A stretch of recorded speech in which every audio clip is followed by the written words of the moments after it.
Certo? A gente vai continuar aqui nosso estudo, né, de sistemas lineares, né? Como é que a gente resolve alguns sistemas utilizando métodos que a gente conhece, que são, no caso aí, a gente viu primeiramente os métodos diretos, e também a gente viu como implementar isso, né? Ter uma ideia, pelo menos uma das formas de a gente utilizar o computador, a máquina, escrever um pequeno roteiro, né, um algoritmo, para a máquina fazer os cálculos e para fornecer para a gente a solução de um modo mais viável, visto que a gente pensa, né, em fazer isso em grande escala, né, digamos, sistemas grandes com várias variáveis e várias equações. Prosseguindo aqui nossos estudos, a gente vai iniciar agora a parte dos métodos interativos. A gente viu inicialmente, né, os métodos diretos, que são aqueles que a gente leva um número finito de operações para fazer, né, o processo até chegar na solução do sistema. Então, de antemão, a gente sabe, né, mais ou menos quanto a gente vai levar o custo computacional para fazer resolver o sistema, utilizando o método direto, que a gente viu dois lá inicialmente, que foi a própria eliminação de Gauss e também o método da fatoração, né, que são dois, existem vários, mas mais os dois mais populares, digamos assim. E agora a gente vai ver os métodos interativos.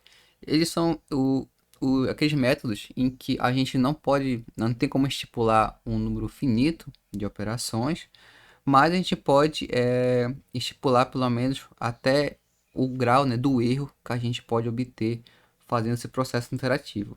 Como o nome já fala, né, é um processo que a cada passo ele vai fazendo uma interação e é gerando uma solução que eu considero cada vez mais próxima da minha solução exata, certo? Então, para isso, a gente não consegue, na verdade, a gente não estipula um número fixo de operações.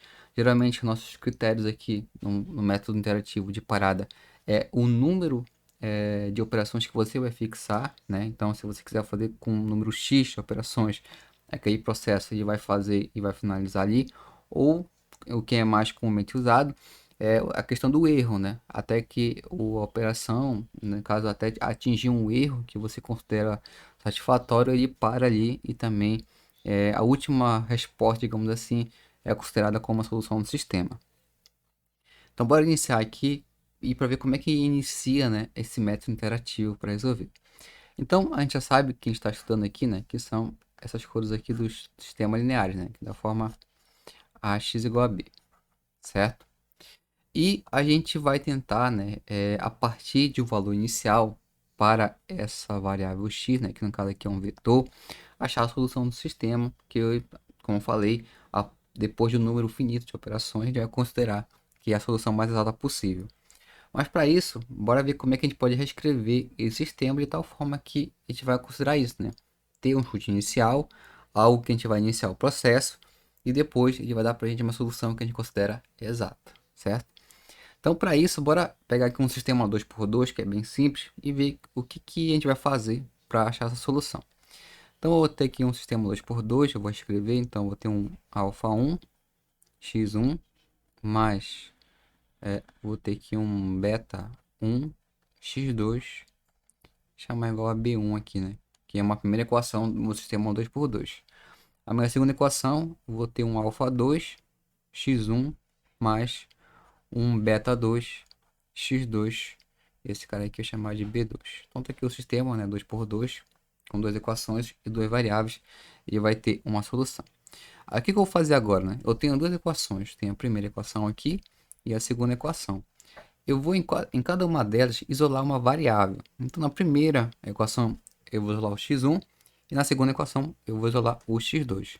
Então aqui para a primeira equação eu vou isolar o x1, vou ter o seguinte, que o meu x1 será b1, né, menos o que vai entrar aqui, o nosso beta 1 x2, e toda essa expressão aqui será dividida, né, por um termo que está multiplicando o x1, e nesse caso aqui é o alfa 1. E, por outro lado, se eu fizer agora para na segunda equação, vou isolar o x2. Então, eu vou ter que o x2 ele será meu beta 2 menos, no caso aqui, alfa 2x1, e também será dividido aqui por um valor que no caso aqui ele está multiplicando por beta 2. Então aqui eu tenho duas equações, né, que eu vou poder achar as soluções. Então digamos que você vai chutar. Então, a gente chama geralmente de chute, mas é um valor inicial para x2 e para x1, certo? Então, eu preciso inicialmente, né, como nesse caso 2 por 2, a nossa solução no sistema, né, da forma matricial, né, ax igual a b, esse nosso x aqui, ele é um vetor de duas coordenadas, né, vai ter o nosso x1 e vai ter o nosso x2, ok? Então, eu vou dizer que existe um chute inicial, vou chamar aqui de x0, né, x na essa expoente aqui zero, só para dar ideia de que ele é um chute inicial, estou iniciando o processo, que são valores conhecidos. Então, esse cara aqui a gente geralmente chama de chute, né, ou valor inicial para iniciar o processo. Então, pensa o seguinte: se eu tenho esse valor inicial, né, o x1, o x2, eu posso incluir eles aqui nessas equações, né? Eu posso colocar o nosso x2 aqui, né, e posso colocar o meu x1 aqui. Quando eu faço isso, automaticamente eu tenho esse valor todo, né? Porque o beta, o B, né, e o beta e os alfas aqui envolvidos, todos eles são conhecidos. Então, se eu conheço também o nosso x2 e nosso x1, eu vou ter aqui um x1 e nosso x2, né? Esse processo é como se fosse a primeira interação que eu fiz aí. Ou seja, a partir do momento que eu dei esses valores, a partir do chute inicial, eu obtive, vou colocar aqui um x dessa forma, x na expoente 1, que seria aqui um x1 na 1, digamos, e um x2 na 1 também. Esses valores aqui que eu encontrei, né, que são novos valores, continuando o processo, teoricamente eles serão melhores resultados do que anteriormente. Isso aí vem uma teoria, tem toda a teoria por trás, no caso aí é uma teoria de um ponto fixo aí que está envolvendo o sistema. A gente vai ver que vai convergir para a solução exata do sistema, certo? E esse é o processo. Aqui a gente fez 2 por 2, mas de modo geral a gente vai poder isolar isso aí. Então aqui no PDF, só para deixar bem claro, o que que acontece, né? O que que eu tenho aqui? Eu vou reescrever, né, o meu sistema. Então pode verificar aqui que eu peguei o sistema AX igual a B. Eu reescrevi ele dessa forma aqui, ó, certo? O X é o valor que realmente está procurando. Esse X barra aqui é o nosso valor de entrada, o nosso chute inicial. Esse C e esse G, eles são matrizes, né, conhecidos ou valores conhecidos.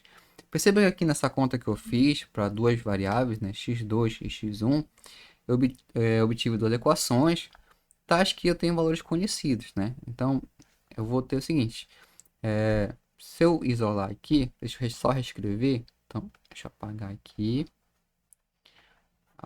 também, vou ter o seguinte, ó, b1 dividido para alfa 1, né? E esse valor aqui também dividido para alfa 1.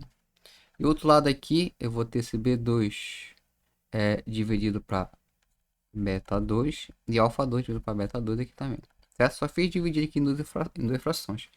Esses valores que aparecem aqui, de modo geral, se a gente for construir uma matriz, se for um sistema com n variáveis, eles são valores, né, que vão aparecer para gente. Então, esse aqui é uma matriz, esse cara aqui tem uma matriz, né, esse beta sobre alfa 1, aqui também esse b sobre b2 sobre beta 2, e também é uma matriz, e esse termo aqui também é uma matriz. Aqui são constantes, né, porque eu peguei equação a equação, mas de modo geral, para isso, como falei em grande escala, esses valores geram matrizes para a gente. Então aqui, como a gente pode ver, aqui eu deixei, só mudou a ordem, mas a ideia é a mesma. Eu tenho uma matriz C, que vai acompanhar aqui o vetor X barra, e uma matriz G, que também vai somar aqui, né, com o termo e vai gerar. Então o que acontece? Dado a gente reescreveu a equação, e como eu falei, a gente vai partir de um chute inicial. Por quê? Os valores, né, da matriz C e da matriz G são conhecidos. Então, se eu der um chute inicial aqui para x barra, né, que é a nossa aproximação, automaticamente eu vou ter o novo x, né, que seria uma solução do sistema. Esse processo aí ele se dá, como foi de uma forma interativa. Então, cada vez que você fornece, né, um x, você vai ter uma nova solução do sistema. Aqui ela está como função interação, né? Ou seja, existe uma função que ela vai, com o passar do processo, né? Ela vai fornecer para a gente uma solução. Então, esse φ aqui phi de x nada mais é do que aquela expressão que a gente tem lá, né? Que a gente chamou de nosso x mesmo. Aqui esse x vai ser um x fornecido, como falei pra gente, é um chute inicial. E a gente vai prosseguir esse processo. Só que esse processo ele é um modo interativo, como falei, e existe aí um passo a passo, né? Que são o número de interações que vai ocorrer. Então, para isso, a gente faz uma forma, a gente chama que discretizada, né? Ou seja, para cada xk que eu fornecer para minha equação de interação, ela vai dar uma solução nova, que é chamada de xk mais 1. Por isso que lá no início eu chamei de x0, né? Digamos, o chute inicial, o valor inicial, e vai fornecer para a gente um k mais 1, que seria nosso x1. Então, só um exemplo aqui, ó, por exemplo, eu vou dar, né, o x0, né, que é um vetor, né, ele tem componente, pode ser só um valor, se for só um valor, mas se tiver mais de um valor, caso 2, 3 componentes, nosso x será um vetor. Então, eu vou ter o seguinte aqui, ó, eu vou fornecer para ele um x0, então o φ de x0, ele será c x0 mais g, certo? Essa conta aqui é um produto, né, de uma matriz com vetor, depois você vai somar com uma matriz e vai gerar para a gente um vetor. E no final das contas, esse cara aqui vai me dar um x, no caso aqui o k é zero, né, então vai ficar 1 aqui, que seria nossa nova solução do sistema. E esse processo continua. Se eu continuar, se eu passar para ele um x1, eu vou substituir aqui na equação de interação e vai me gerar para mim um x2 e assim por diante, quantas eu quiser ou até quanto eu estimar a minha parada.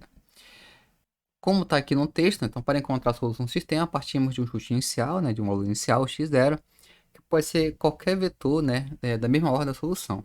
Porém, existirão alguns critérios de escolha, né, que a gente vai ver mais para frente, que implicará na convergência do método. Pode ser que você escolha um valor que vai ser mais rápido que você escolher qualquer outro valor para chegar na solução do sistema. Tanto aqui, como eu falei, de modo descrito, né? Então, esse K aqui é o nosso índice, né? Ele vai indexar a gente, né? São nossos valores. Então, para cada K, eu vou ter uma interação. Para K igual a zero, você substituir aqui nossa função, o nosso x0, que é nosso vetor inicial, e vai me dar nosso x1.